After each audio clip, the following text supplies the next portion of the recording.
सेमुषी भक्तिरूपा भवतु तव परस्मिन् सेमुषी भक्तिरूपा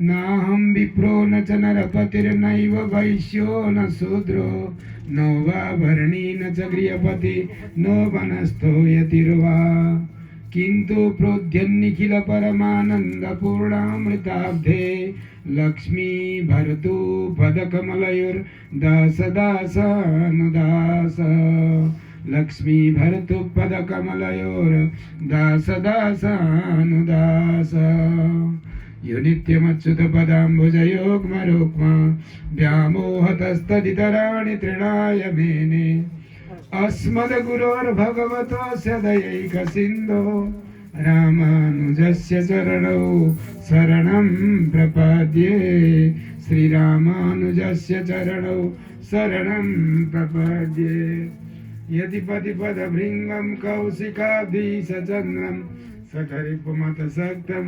वादिसिंहार्यभक्तं कमलनयनमार्य नन्दवर्यैकशीष्यं सकलबुधवरिष्ठं योगिराजं भजामि कौडिन्यवंशपयसां निधिपूर्णचन्द्रं श्रीयोगिराजकमलाक्षपदाब्जभृङ्गं श्रीवादिवीकरगुरो करुणैकपात्रं श्रीकेशवं गुरुवरं सततं नमामि कौडिन्यगोत्रवरवारिधिपूर्णचन्द्रं पद्माक्षयोगिचरणार्चनसक्तचित्तं स्वाचार्यदेववचनामृतपानतुष्टं नारायणं गुरुवरं शरणं प्रपद्ये श्रीलक्ष्मी ससठारिनाथयतिराज गोविन्दपादानुगं नित्यं ध्यातरहस्य तत्त्वविमलं मोक्षप्रदं सौष्ठवम् श्रीयोगी कमलार्य देशिकदया दीक्षादिशोभायुतं नित्यं श्रीयुपमन्युगोत्रमनघं श्रीवासुदेवं भजे नित्यं श्रीयुपमन्युगोत्रमनघं श्रीवासुदेवं भजे लक्ष्मीनाथसमारम्भां नाथयामुनमध्यमाम् अस्मदाचार्यपर्यन्तां वन्दे गुरुपरम्पराम् अस्मदाचार्यपर्यन्तां वन्दे गुरुपरम्पराम् कृष्णाय वासुदेवाय हरये परमात्मने परतक्लेशनाशाय गोविन्दाय नमो नमः नारायण दया सिन्धो वात्सल्यगुणसागर एनं रक्ष जगन्नाथ बहुजन्मापराधिनम् एनं रक्ष जगन्नाथ बहुजन्मापराधिनम् भक्तवत्सल भगवान को जय अस्मदाचार्य गुरु परंपराभ्यो नमः अखिल हेय भृत्यनिक कल्याणैकतान स्वेतर समस्त वस्तु विलक्षण अनंत ज्ञानानंदैक स्वरूप नित्य ध्येय स्वरूप श्री लक्ष्मीनारायण भगवान अर्चा विग्रह सालग्राम भगवान मर्यादा पुरुषोत्तम श्री रामचंद्र भगवान लीला पुरुषोत्तम श्री सीतारामचंद्र भगवान राधा सर्वेश्वर भगवान पार्षदगण देवगण ऋषिगण आल्वार आचार्यगण पूज्यपाद श्री आचार्य चरण समादरणीय गुरुजन भक्त भागवत सज्जन वृंद कौडिन्य गोत्रीय तथा आत्रेय गोत्रीय दुवै व्यक्ति को उद्धार का लागि अपगत जीवात्मा को उद्धार का लागि साथै भावी सन्ततिलाई सद्ज्ञान बनोस् यज्ञ उदाहरण होस् यसरी यज्ञ गर्नु पर्दो रहेछ भन्ने कुरा थाहा पाउन् यो परम्परा रहिरहोस् विविध चाहनाले परिपूर्ण भएको यो हाम्रो यज्ञ हरेक प्रकारका इच्छाहरू हुन्छन् मानवका गृहस्थ भएपछि इच्छा राख्नु पर्दो रहेछ शास्त्रले चाहिँ इच्छा राख्छ भनेदेखि फेरि दुःख पाउँछ भने तर के गर्नु इच्छा नभए हुँदै है अब एकछिन कथा भनिहाल्नु पर्छ सङ्कल्पपूर्वकका कर्महरू हातमा तिलानी जल लिएर फल्नु तिथि, फल्नु बार, फल्नु नक्षत्र, फल्नु योग करण आदिले युक्त भएको यस्तो शुभ बेलामा म यस्तो कर्म गर्दछु, मेरो कामना भगवान पुरा गरिदिनु पर्दछ भनेर अनि त्यहाँदेखि जल पृथ्वीमा छोड्नु पर्दछ। यस्तो अवस्था काम हो। सन्यासी, परमहंसी, वैरागी, त्यागी, ब्रह्मचारी जनहरूले चाहिँ निष्काम भावनाले इच्छा रहितको यज्ञ गर्नुहुन्छ। हामी पनि अन्तिममा गएर त भन्छौँ नारायणाय समर्पयामि भनेर, हे भगवान जे गरे इच्छा राखेको भए तापनि हजुरकै चरणमा यी सबै विषयहरू अर्पण गर्दछु। अन्तिमको यज्ञमा समाप्तिमा त्यसै भन्नुपर्दछ र यो परम्परा छँदैछ। भन्छु मात्रै तर इच्छा चाहिँ ठुलो बोकेर भन्छु। त्यसैले गर्दा न यताको न उताको भएर बिल्लीबाट भइरहेछ। यहाँ भागवतका प्रसङ्गमा हिजोका 6 प्रश्न छन्, प्रश्नै प्रश्न छन्। त्यसमध्ये पनि लाखौं प्रश्न अन्तर्गत 6 प्रश्न थिए। 6 प्रश्नमा पहिलो प्रश्न छ मानवको कल्याण के गर्दा हुन्छ, मानवले सुख के गर्दा पाउँछ। यहाँ त्यही जानकारी छ कि पुंसाम एकान्तत श्रेय तन्न संशय सुमरासे। हजुर त्यो भन्न योग्य हुनुहुन्छ कसरी मानवले सुख भोग्छ अथवा कसरी मानवको उद्धार हुन्छ।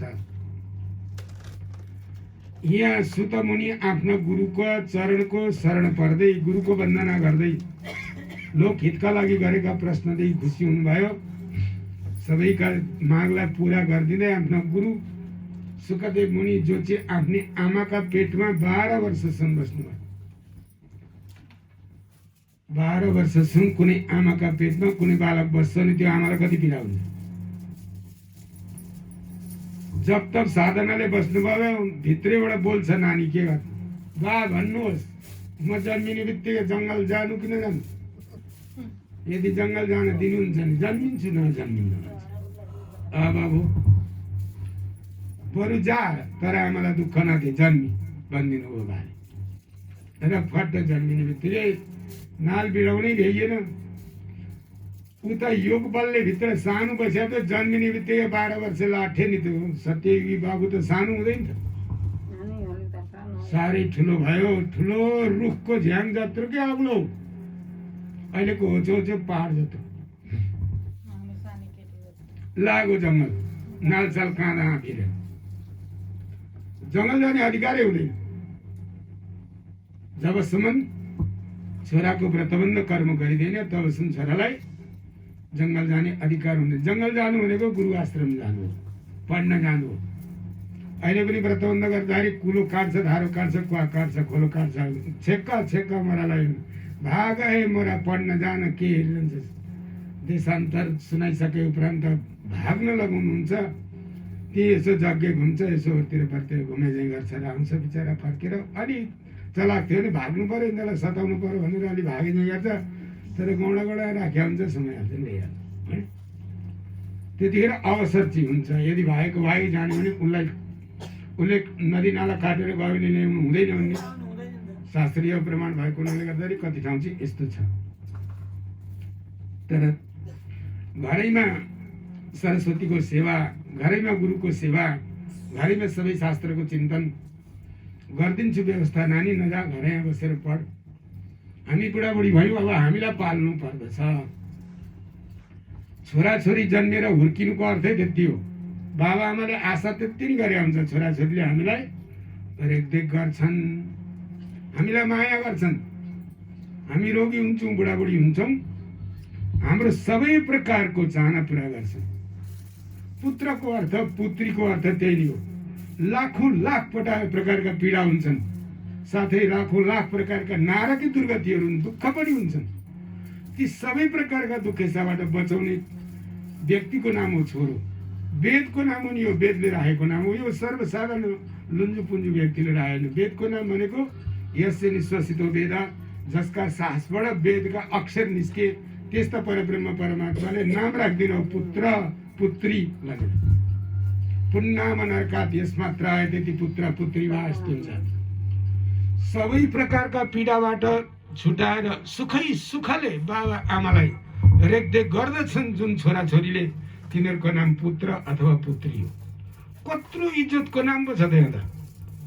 सानो कुरो गर अनि पितृको भयो, झर्को फर्को गऱ्यो, यो भएन त्यो भएन आदि इत्यादि। हामी त गर्छौँ बाबा आमासँग हुर्क्याउने छोराछोरीको स्वाभाविकै हुन्छ। तर बाबा आमाले कहिले पनि छोराछोरीलाई कुप्यते रिसाउनुहुन्छ। बाबा आमा कोहीलाई हात उठाउनुहुन्छ, बाबा आमा स्वाभाविकै हो।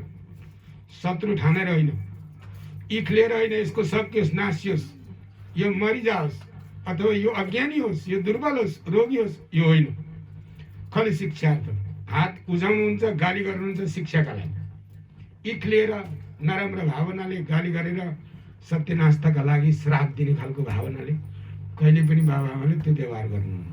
त्यस्तो व्यवहार गर्नुहुँदैन। किन 9-9 महिनासम्म पेटमा बोकेर त्यो यत्रो सानो बिरालाको बच्चा जस्तो त्यसलाई हुर्काएर सेकताप गर्दा गर्दा लिट्टो खुवाउँदा खुवाउँदा अनि त्यत्रो ठुलो बनाएछ। अब उही साँडे भइहाल्छ ठुलो भएर होइन। आफ्नो म कत्रो दिन सानामा मलाई कसरी पेटमा राख्नुभयो, नसुतिकन नखाइकन नपिकन सबै पीडा सहेर भोक निन्द्रा थकाइ सहेर घरको काम गरेर भारी बोकेर उकाली ओह्राली हिँडेर घाँस दाउरा गरेर हुर्काएको त्यो थाङ्नामा आज त्यही जिल्लामा छ। बाबा आमाको प्रभाव नै हुँदैन। यदि उसले आफ्नो म कसरी हुर्केँ भन्ने कुरो सम्झेर ल्याउने हो भनेदेखि कहिले पनि कसैका बाबा आमाले रुनु पर्दैन संसारमा, पटकै पर्दैन। तर त्यो सबै बिर्सिन्छ। दुष्टताले परिपूर्ण हुन्छ जीवन। जसका आराम बाबा आमाको पीडा हुन्छ उसका जीवनमा कहिल्यै सुख शान्ति हुँदैन। रोद मानव दिवानीसम्म छ। दिनमा पनि ऊ रोकै हुन्छ र रातमा पनि ऊ रोकै हुन्छ। भले उसको अनुहार हाँसेको भए तापनि शास्त्रले ठोक्का गर्दैछ। के गर्छ? रोद मानव दिवानी। त्यस्तो रोएको आत्माले के सुख पाउँछ? चाहे धनी होस् कि ज्ञानी होस् कि जुनसुकै अवस्था होस्, सम्भव हुँदैन। यहाँ त्यही सङ्केत गर्नुहुन्छ। गुरुका प्रसङ्गमा यहाँ आयो कि बाबा आमालाई आमाका पेटमा 12 वर्षसम्म बसेर जङ्गल गएर नालच्छेदन आदि कर्म नगरिकन जङ्गल गइहाल्नु भयो। मेरा यस्ता त्यागी गुरु सुखदेव मुनि वेदव्यास मुनिका छोरा हुनुहुन्छ,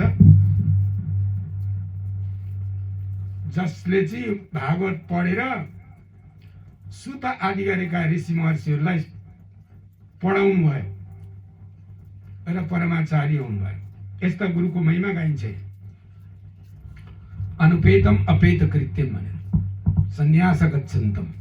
जन्मिने बित्तिकै जो बालक सन्यास गयो, कति धन्य त्यागी। तर सन्यास गरेर उतै बसेन, फर्केर आएर बाबा आमाकै सेवा गरे। पढे विद्वान बने, ज्ञानी बने। पढ्नु पर्दछ। नपढेको जीवन त गए गुज्रेको हुन्छ, जीवन दुखी जीवन हुन्छ। छोराछोरीले पढ्नु पर्दछ, त्यसमा पनि आफ्नो संस्कार संस्कृति पढ्नु पर्दछ र मात्रै त्यो रमाइलो जीवन। सा विद्या तन्मध्ये, त्यो विद्या विद्या हो जुन विद्याले आफ्नो धर्म संस्कार सिकाउँछ। सम्पत्ति कमाउने विद्या र जीवन निर्वाह गर्ने विद्या दुई प्रकारको हुन्छ। कमाई खाने विद्या हुन्छ नि एउटा, पैसा कमाउने विद्या। त्यो त त्यो 60-65 वर्ष जुनमा त्यो त्यहाँदेखि उसो बिर्सिहाल्छ, हात गोडा सबै काममा थालिहाल्छ, कामै लाग्दैन। तर वास्तविक विद्या चाहिँ के हुन्छ? मर्नु अघिल्ला दिनसम्म बस्या हुन्छ। त्यो विद्याले त्यतिखेर त्यो सहयोग गर्दछ जब आफूलाई आवश्यक पर्दछ। पढ्नुपर्छ, धेरै भाषा जान्नु पर्दछ, धेरै प्रकारका सिपमूलक कार्यहरू आजको वैज्ञानिक युगमा धेरै प्रकारका चिजहरू सिक्नु पर्दछ। तर त्यो चाहिँ शरीर स्वस्थ रहन्जेल, दिमाग चङ्गा रहन्जेल, ठिक्क हुन्जेल चाहिँ मात्र।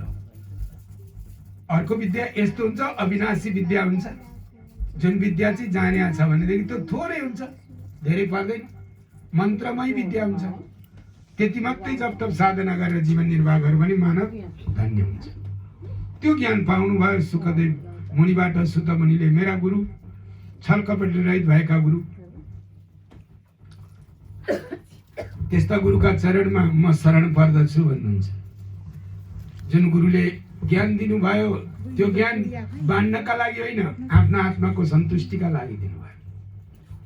गुरु वन्दना गर्दै इष्टदेव वन्दना गर्नुहुन्छ। नारायणं नमस्कृत्य नरं चैव नरोत्तमं देवीं सरस्वतीं व्यासं ततो जयमुदीरये। भगवान नारायणको वन्दना गर्नुहुन्छ, नमस्कार। नरोत्तमम उत्तम उत्तम मनुष्यहरू मध्येमा श्रेष्ठ मनुष्यहरू हुनुहुन्छ, जो भगवानका प्यारा भक्तहरू हुनुहुन्छ, ऋषि महर्षिहरू हुनुहुन्छ, गुरु आचार्य हुनुहुन्छ, उहाँको वन्दना।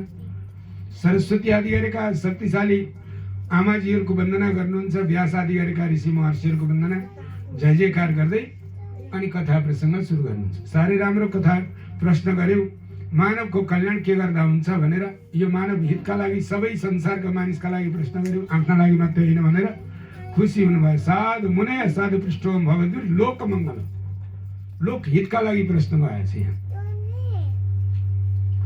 त्यो मानिसले नगरी नहुने आफ्नो श्रेयस्कर धर्म, आफ्नो कल्याणकारक धर्म के हो भने यहाँ अहेतुक्या प्रतिहता ये आत्मा सम्प्रसिद्धति। मनमा इच्छा नराखिकन हरिहरि गाउनुपर्छ, त्यहाँ मानिसको कल्याण हुन्छ। मनमा कुनै इच्छा नराखिकन भगवानको जप तप गर्नुपर्छ नि, मनमा इच्छा राख्नु हुँदैन पटक्कै।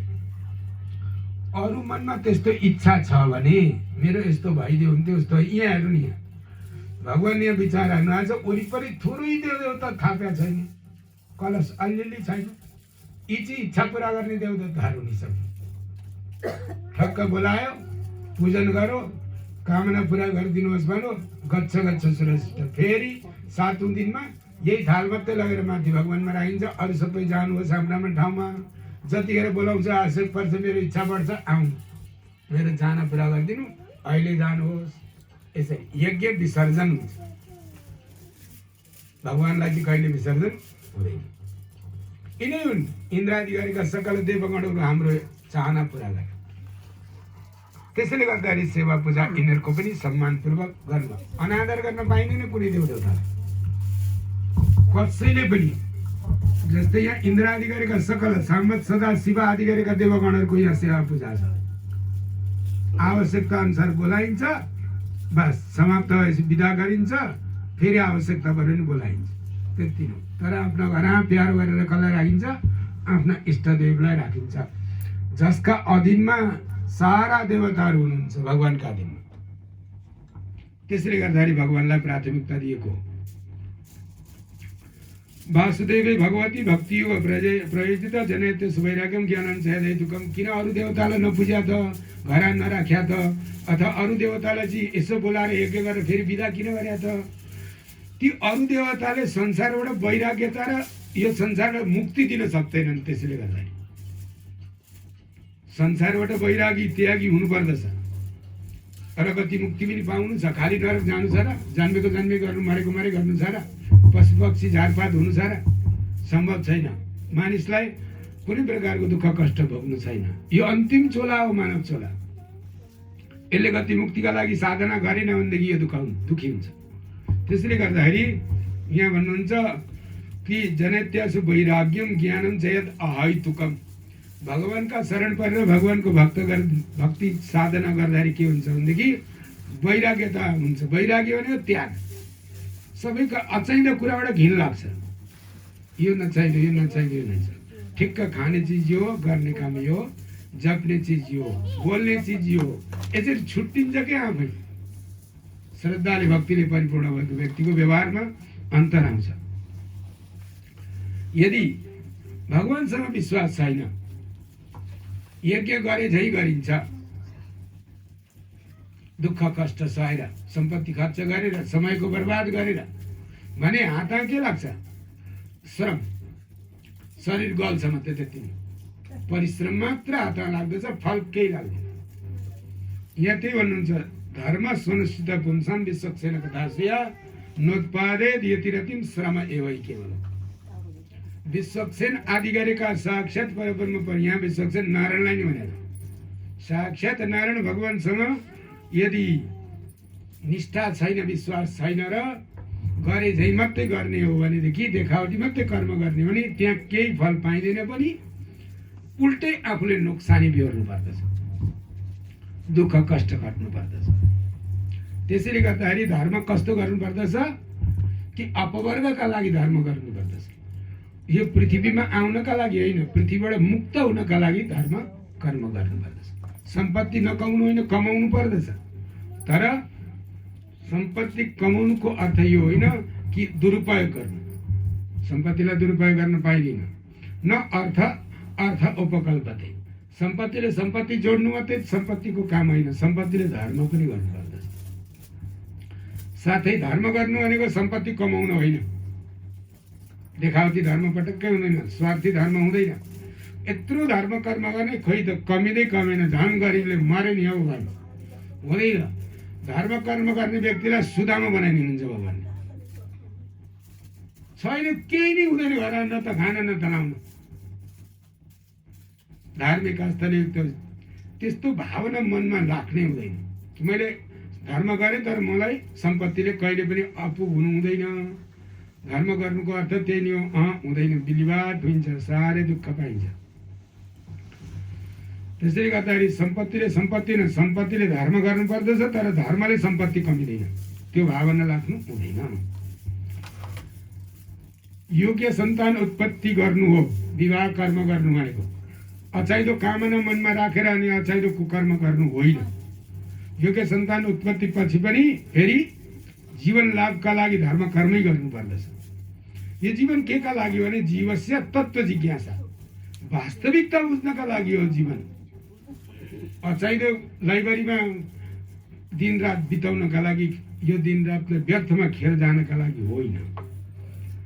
न अर्थ यह कर्म भी मात्र कमाउनु, खानु, दिशा पिसाब गर्नु, त्यति मात्रै जीवन त? त्यो त जीवन त कमाउँदैनन् पनि, तर पनि खानपान गर्न पुगिराखेको हुन्छ पशुपक्षीलाई, जति भने त्यति। बाँच्नै छ भनेदेखि भगवान्ले यो संसारमा जन्माएपछि बाँचिन्छ, बाँच्नका लागि हिरिक्क भइरहनु पर्दैन खाना लाउनेका लागि। तर वास्तवमा खाना लाउन पुगिवरी पनि सत्कर्म गर्न अवश्य पनि सक्नुपर्दछ। उनी परब्रह्म परमात्माको चिन्तन गर्नु। तस्मात् एकेन मनसा भनेछ, एकाग्र मनले भगवानको चिन्तन गर्नुपर्दछ। आफ्नो अन्तर्हृदयमा भगवानलाई देख्न सक्नुपर्दछ। यहाँ त्यही पश्यन्ति आत्मनि आत्मानं भक्त्या श्रुतिगृहीतया। कि त शास्त्र पढेर आफ्ना अन्तर्हृदयमा भगवान देख्नुपर्दछ, कि त भनेको सुनेर मनका सहयोगमा सबै इन्द्रियहरूलाई नियन्त्रण गरेर भगवानलाई भित्र राख्ने प्रयास गर्ने। यो भक्ति साधनाद्वारा हुन्छ। दोहोऱ्याइने मात्रै उपाय छ, एउटा पढेर अर्को भक्ति साधनाले। तर पढ्दाखेरि पनि त्यति सजिलो चाहिँ हुँदैन। यहाँ गीतामा प्रमाण दिएको छ कि ज्ञानात् होइन, ज्ञानले होइन, भक्ति साधनाले नि। यहाँ कर्मयोग, ज्ञानयोग, भक्ति योगका व्याख्याहरू छन् गीतामा। तर कर्मले पनि त्यो सुविधा हुँदैन, ज्ञानले पनि त्यो भक्ति साधना छ भने छिट्टोभन्दा छिटो गति मुक्ति पाइन्छ। त्यसैले गर्दा यहाँ भन्नुहुन्छ एकै न मनसा, उनी एकै मनले सात्वतापति सारा प्राणीहरूका मालिक परब्रह्म परमात्मा नारायणलाई श्रोतव्य, उहाँका नाम सुन्नु, नारायण नारायण नाम सुन्नु। अनि सुनेको कुरो बोल्नु मुखले, आफूले पनि भन्नु नारायण नारायण, श्रोतव्य कीर्तितव्य। अनि एकान्तमा बस्नु, अनि नारायण नारायण भन्नु, लामो सास तानी तानिकन ध्यान गर्नु। श्रोतव्य कीर्तितव्य ध्येय पूज्य नित्यदा। अनि त्यही नारायण नामले पूजा पनि गर्नु। नारायणको एउटा सानो मूर्ति अथवा शालग्राम आदि एउटा फोटोका अगाडि बस्नु, अनि त्यहाँदेखि तिनै नारायण नामले तिल अक्षता तुलसीले पूजन गर्नु। कति दिन गर्नु त भन्दाखेरि नित्यदा, जहिले गर्नु, कहिले नछोड्नु, बाँचुन्जेल गर्नु। र मात्र भगवानको सच्चा भक्तिले परिपूर्णको भइन्छ र गति मुक्ति भइन्छ। सुसुसो श्रद्धाने छ वासुदेव कथा रुचि, सेवा गर्नु, कथामा रुचि राख्नु, विद्वानले भनेका कुरालाई राम्ररी सुन्नु। विद्वानले सबै कुरो अकाट्य बोल्या हुँदैन, किनभने विद्वान भने त त्यो विद्वता हुँदैन, कसरी बुझाउँ के गरौँ, उहाँ आफै पनि कमजोरी हुन्छ, अज्ञानी हुन्छ विचार। तर पनि भगवानका कथाहरू हुँदैछन् र एउटा न एउटा सजिलो उपाय ती विद्वानले भनिदिनु भयो गुरुहरूले भने त्यसलाई ध्यानले सुन्नु। अनि त्यहाँदेखि त्यो सुन्नमा रुचि राख्नु, चाहना राख्नु, इच्छा राख्नु, अनि त्यो बिस्तारै रुचि बढ्दै जान्छ भगवानप्रति। मत सेवया विप्रा, महान व्यक्तिहरूको सेवा, निस्वार्थ भावले सेवा गर्नु, कैङ्कर्य गर्नु। पुण्य तीर्थने सेवनाथ, तीर्थ जानु भन्दा, तीर्थ जाँदाखेरि पाउने जुन सफलता हो त्यो बुढाबुढीको गुरु सज्जन महानुभावहरूको सेवा गर्दाखेरि तिनीहरूबाट केही ज्ञान चुइन्छ के, राम्रा कुराहरू आउँछ। हो त्यो कुराले चाहिँ धेरै ठुलो सहयोग गर्दछ। यहाँ हृदयन्तस्ते भद्राणी विदुनोति शरद सुरित सताम, त्यस्ता कुराहरू हृदयमा बस्न सके नै राम्रा कुरा हृदयमा बस्यो भने नराम्रा कुराले ला खेद होए मारो लात भन्छ र हृदयबाट नराम्रा कुरा निस्केर जान्छ। नराम्रै मात्रै थोपारे गर्ने भनेदेखि यहाँ नराम्राको बास हुन्छ। अनि राम्रो एउटा गयो भने 10वटा नराम्राले त लात मारिहाल्छ। 50वटा राम्रा राखेका छन्, नराम्रा 10वटा छन् भने 50वटा मार्नु जाँदा खेर तिनीहरूको कामै नै। त्यसैले गर्दाखेरि राम्रा कुराको बास र नराम्रा कुराको निर्वास त्यहाँबाट निकाल्ने काम गर्नुपर्दछ।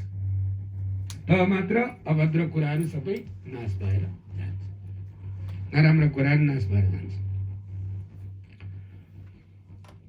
विद्यते हृदय ग्रन्थि, आफ्ना हृदयमा भएका शङ्का उपशङ्काका गाँठाहरू तब मात्रै फुक्छन् जब विश्वास भगवानसँग हुन्छ। त्यसैले गर्दाखेरि भगवानप्रति श्रद्धा राख्नुपर्दछ। यहाँ अघि ती नानीहरूले गरेका प्रश्नको उत्तर यही एउटा श्लोकले दिन्छ। सत्वम रजस्तम इति प्रकृतिर्गुणास्तै युक्त पर पुरुष एक इहा सदत्ते स्थित्यादये हरिविरिञ्चि हरेति संज्ञा श्रेयांसि तत्र खलु सत्तत्वनो नृणां स्युः।